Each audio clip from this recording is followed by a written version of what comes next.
What's up, Battlefielders? Legend here, bringing you another episode of Know Your Guns. Today's episode will be reviewing the A91 carbine. So let's get started. The A91 is actually an assault rifle. It's a Russian-made assault rifle. But, as in the game, like the same thing with the AK-74, it's adapted and became a carbine, which is okay, and they changed the stats and stuff to make it match as a carbine. As like its design, it's a bullpup design assault rifle, and it's actually one of the only guns that does front ejection for its shells, front shell ejection, and it's one of the only guns that can shoot the ADS round. The ADS round is not aiming down sights in this case, it's an underwater round, so this gun can function underwater fully and automatic. Even though this gun is a Russian-made gun, it shoots the standard NATO round, the 5.56 round, not the 7.53. But there's also some versions of it that shoot the 7.53 and even the Grendel round. This gun, as I said, is a carbine, so it's only available to the engineer class, and you can unlock it without any DLCs or premium. All you have to do is play with the engineer class and get 58,000 points, which is not a lot, and it's a pretty good assault rifle. Or carbine, I shall say, according to the game. It's one of the best guns in the game for the engineer class. A lot of people like this gun. It's not the best, but it's not the worst either. And especially with that fast when you unlock it, it's pretty good. Some stats for the gun is it has a 30 bullet magazine, or a 31 bullet if you have one in a chamber.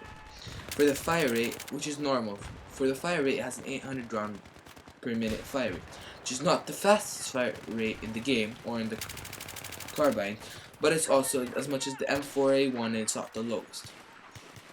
The damage is standard for most carbines, which is 25 maximum damage at 10 meters of range, drilling down to 14.3 minimum damage at 15 meters, which is not bad. It's the same.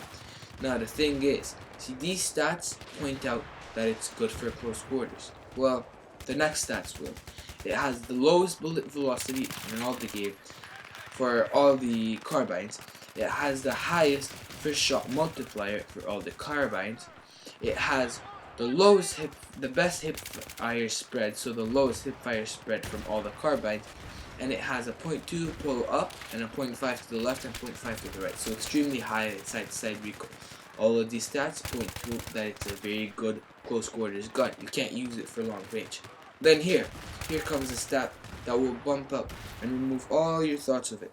A 2.6 second reload for the short one, and for the long reload you have a whopping 3.3 second reload.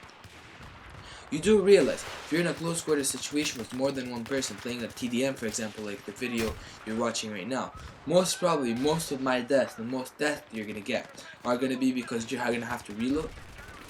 One thing I've encountered with this gun when I played with it is, even though the fire rate is fast, I feel that I can get 4 to 5 people out of my clip. I don't know why. Just the gun kills people in a way that, I don't know, it just kills people. So, if you haven't tried this gun, try it out. My preferred setup with this gun would be the suppressor, because being stealthy is always a good thing, and I like suppressors. I tried the heavy barrel. I don't see it's a very good complement or anything good, because your aiming down sight accuracy is not that good. You have very low bullet velocity. You have very bad first shot recoil. There's no point in using the gun for long range.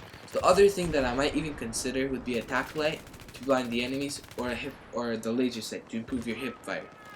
Well, your hip fire is pretty good, so a suppressor won't do you any harm. Second thing would be a foregrip. Foregrip's this gun's best friend. They're a match made in heaven.